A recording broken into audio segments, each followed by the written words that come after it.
un centre ophtalmologique à l'hôpital national de Lamordé. La cérémonie inaugurale s'est déroulée ce matin.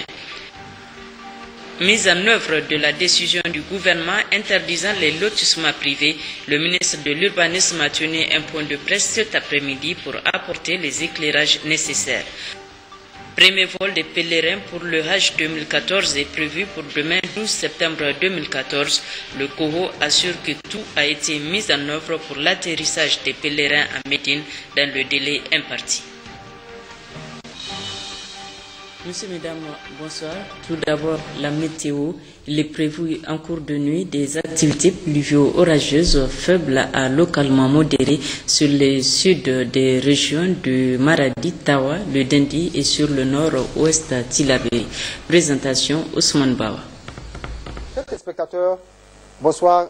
Une fois de plus, ravi de vous retrouver pour cette page météo du jour. Le temps est marqué, ces dernières 72 heures, par une tendance à la baisse des précipitations, malgré cette pénétration relativement bonne de l'air humide sur la bande sud du pays. Plus au nord, c'est la suspension de poussière qui persiste sur le Kawa. Dans l'après-midi, il est observé à travers l'image satellitaire de 18h heure locale la présence des cellules orageuses sur le Manga, une zone orageuse sur le Damagaram, et en dehors de nos frontières, et ce sont des cellules orageuses actives qui sont observées sur le nord-ouest Nigeria et une zone orageuse sur l'est Mali. L'évolution de cette situation nous amène à prévoir en cours de nuit des activités pluvio-orageuses faibles à localement modérées sur le sud de la région de Maradi, l'extrême sud Ader, le Dandi et sur le nord de la région de Tillabéri. Pour la matinée de demain, c'est une bonne couverture nuageuse qui sera observée sur toute la bande sud du pays. Chers téléspectateurs, c'est l'essentiel de cette page météorologique. Au revoir et à demain, Inch'Allah. Depuis la fuite du pays, le président de l'Assemblée nationale s'est donné une tribune, celle des médias internationaux, pour d'une part tenter d'expliquer les raisons de son départ précipité et volontaire, et de l'autre engager une véritable campagne d'intoxication contre l'image de notre pays et des autorités en place. Moussa Mani, quelle analyse faites-vous de ces sorties médiatiques et comment les interpréter? Oui, bonsoir Rabi, bonsoir mesdames et messieurs. C'est une maxime populaire qui le soutient. C'est sur les faits et actes de tous les jours qu'il pose que les hommes, de façon générale, politiques dans le cas d'espèce, sont jugés. Eh bien, de cet adage, nous pouvons faire deux analyses de ce comportement de Hama Amadou. Elles sont naturellement et directement liées à ce qu'il fait, à ce qu'il a dit, à ce qu'il a fait et à ce qu'il a dit depuis son départ de notre pays. Le premier de ces actes et faits, c'est ce départ précipité. Il est interprété et compris par beaucoup d'analyses politiques comme un refus de M. Hama-Amadou d'affronter son destin, car il se soustrait ainsi et de lui-même à l'exigence élémentaire de la recherche de la vérité à travers la justice. La justice avec grand J, celle qui donne mieux, qui accorde à tout accusé ce que les juristes appellent la présomption d'innocence. Autrement dit, toutes les occasions et opportunités pour tout individu sous le coup d'une accusation de se laver de tout soupçon en se présentant, bien évidemment, devant la justice. Et c'est dans tous les cas la seule voie, l'unique, donnée à lui pour tirer au clair le ténébreux dossier dans lequel il est impliqué, pour prouver ainsi sans encombre et définitivement son innocence. Deuxième acte, il est la conséquence directe du premier. En quittant le pays, Hama-Amadou abandonne, pour ainsi dire, c'est un autre fait, le champ judiciaire libre. Ce faisant, il confirme, en quelque sorte, pour de nombreux observateurs, qu'il a quelque chose à se reprocher. C'est évident pour celui qui n'a pas de parti pris, pour celui qui est objectif, pour ainsi dire. C'est ce qui peut expliquer, troisième acte et fait, la posture victimaire, l'attitude de victimisation qu'il se donne et qu'il développe dans cette épreuve qu'il présente plutôt comme un complot ourdi contre sa personne avec pour objectif son assassinat, pur et simple. La cache, le rideau, le présumé complot d'élimination physique qui reste encore à prouver, disons-le en passant. Quatrième acte est fait, cette propension à se répandre dans les médias internationaux pour expliquer vaille que vaille, contre vents et marées, les raisons de son départ précipité de son pays. C'est son droit puisque c'est son choix d'assumer ainsi cette situation. Mais ce qu'on ne peut pas, par contre, concéder à tout homme politique d'un pays, à quelque niveau qu'il soit et quelle que soit sa position, c'est de jeter à tout vent, sans mesure, le discrédit, l'opprobre et l'anathème sur son pays, sa mère patrie. Le cinquième acte est fait de Hama Amadou est là, têtu et révélateur. Toutes ses sorties médiatiques depuis qu'il a quitté le pays sont dans cette trempe de maquillage et prouvent à suffisance l'inconfort de sa nouvelle posture et sa feinte de la justice. Le message véhiculé ici et là est d'abord de transformer aux yeux de l'opinion internationale le dossier incriminant, purement judiciaire, en une rocambolesque affaire de harcèlement politique contre sa personne. C'est qu'ensuite, il n'y a pas à s'y méprendre, d'engager une véritable campagne d'intoxication pour déstabiliser, pour vilipender le pays et ses institutions, pour ternir l'image de marque de notre pays, pour noircir à dessein sa démocratie, pour diaboliser ses autorités qu'on peut présenter comme des tortionnaires, des tyrans et des assassins. Ces accusations et ces propos sont teintés, bien évidemment, d'une extrême gravité et partant sont bien entendu inacceptables venant de la bouche d'un leader politique ayant de surcroît occupé de hautes fonctions de l'État dans un pays où, justement aujourd'hui, tous les droits reconnus au peuple et aux citoyens sont pleinement exercés. Un pays qui n'a aucun prisonnier politique dans ses geôles. Un pays régulier, dans le sens où les lois et les règlements de la République sont de mise. Un pays où la séparation des pouvoirs est fonctionnelle et a fait ses preuves par le passé. Un pays où c'est Hama Amadou lui-même qui l'a dit un jour, les politiciens ne sont pas des ennemis, mais de simples adversaires politiques. Et adversaires politiques, c'est le lieu et le moment d'en diviser. Pour le président de la République et le gouvernement, l'heure en tout cas n'est plus aux diatribes. La seule préoccupation qui vaille est le défi de la mise en œuvre du programme de la Renaissance pour un Niger de fraternité, de travail et de progrès. Merci Moussa Mani. C'est désormais connu de tous que le président de l'Assemblée nationale, Hama Amadou, à chaque fois qu'il se trouve en mauvaise posture, accuse les autorités en place de vouloir attenter à sa vie. C'est le cas aujourd'hui alors qu'il est soupçonné dans l'affaire dite de bébés importés, une affaire purement judiciaire pour laquelle beaucoup courent plus en prison. Cette propension qu'a M. Hama Amadou de se constituer en victime dès qu'il se trouve dans une situation inconfortable est au centre de ce dossier de Moussa Yahya.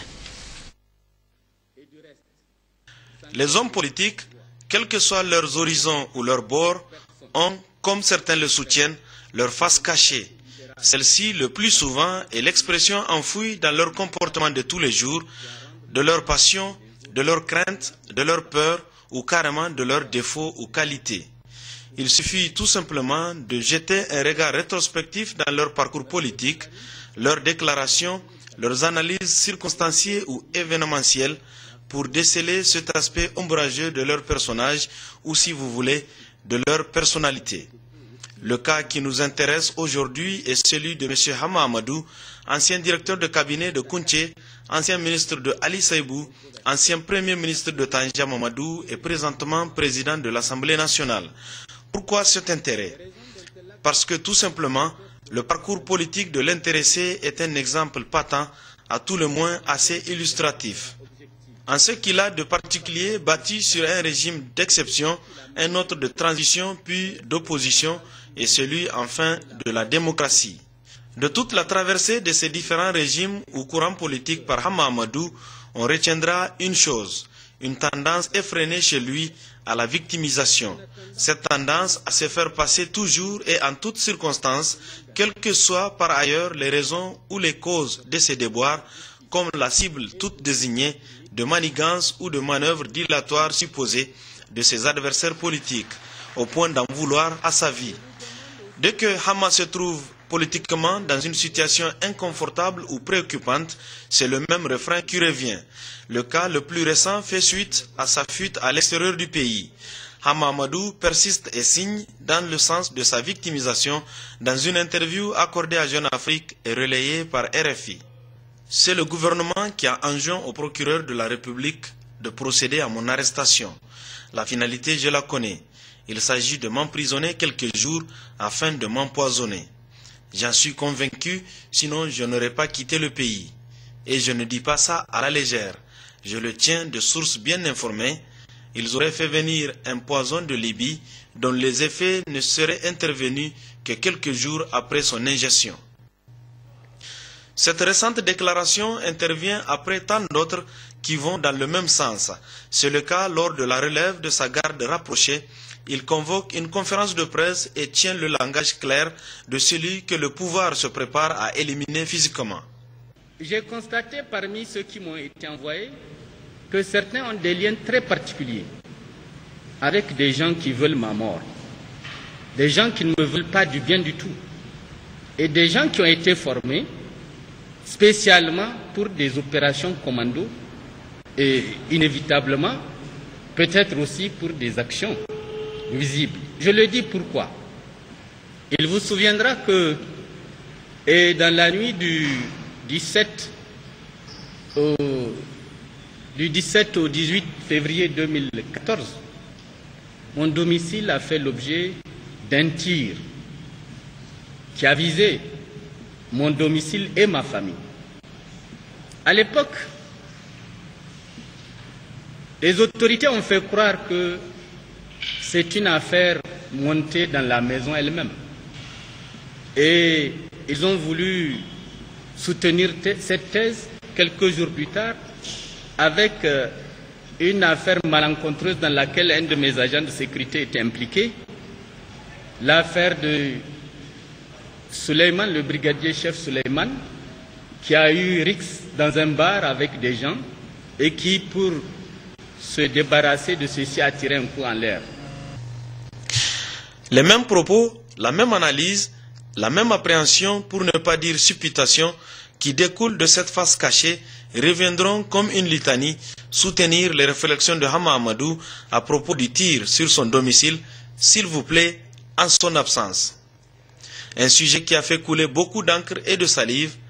Voici ce qu'il en dit, ce qu'il en pense.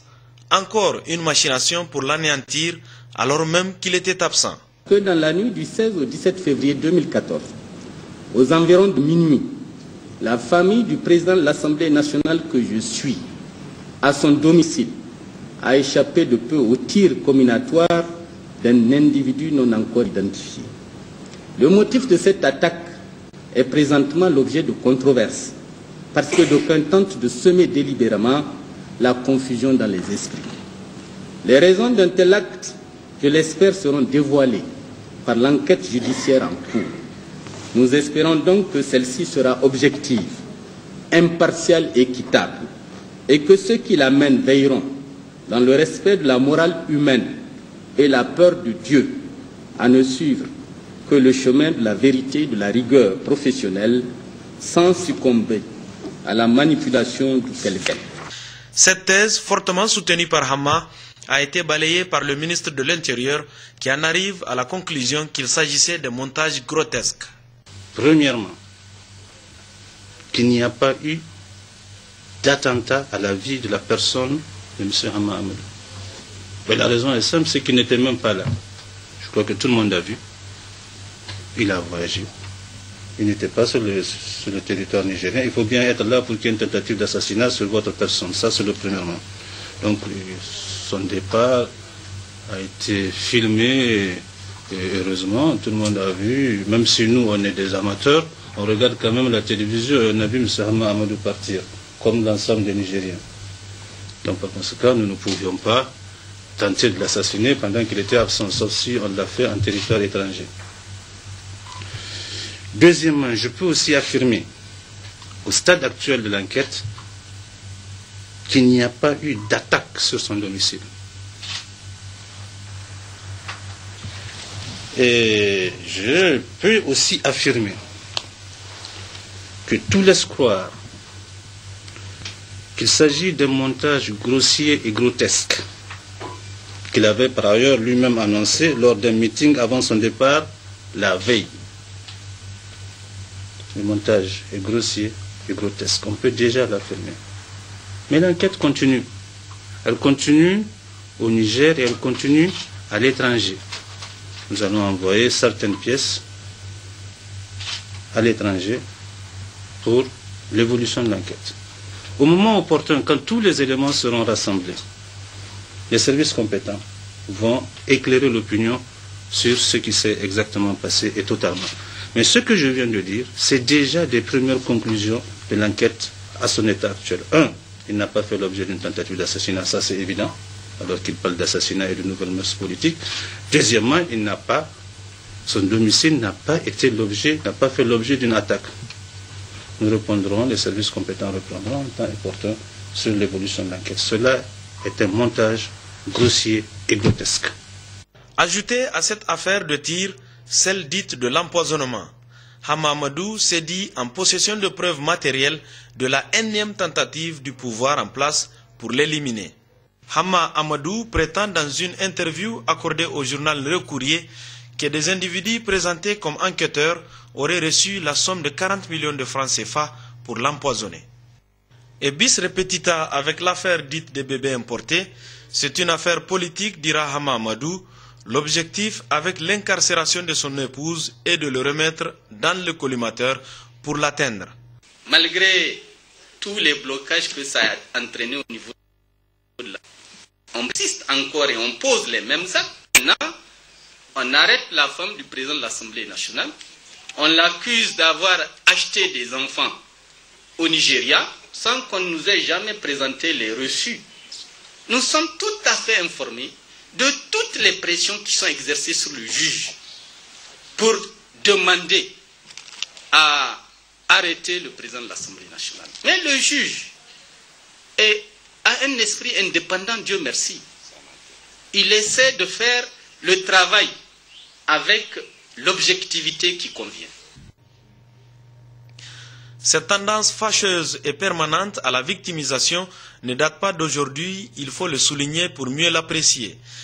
Elle a été et reste une constante dans l'évolution politique de Hama Amadou.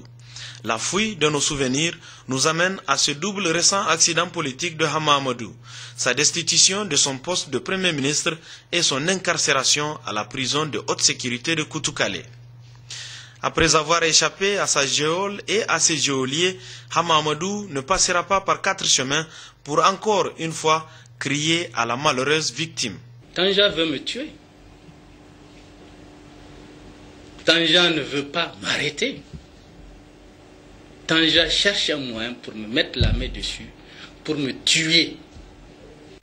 Je sais que c'est ça là, c'est du faux.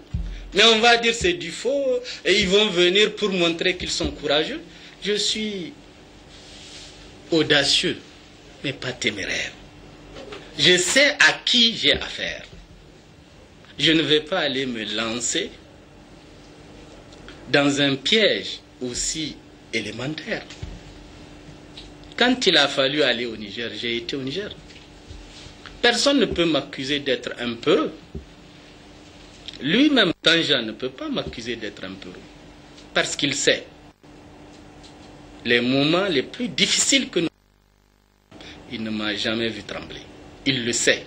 Mais ce n'est pas tout. Tout le monde se rappelle de l'affaire dite du commando K. Le pouvoir de feu, le président Ibrahim Baré Maïnassara met aux arrêts 3 individus. Parmi eux, un très proche de Hama Amadou. Ils finissent par avouer qu'il est le commanditaire d'une tentative pour l'élimination physique du général Baré. Ce groupe, nous l'avons choisi. Il n'y a que des anciens militaires. Ils sont au nombre de 5.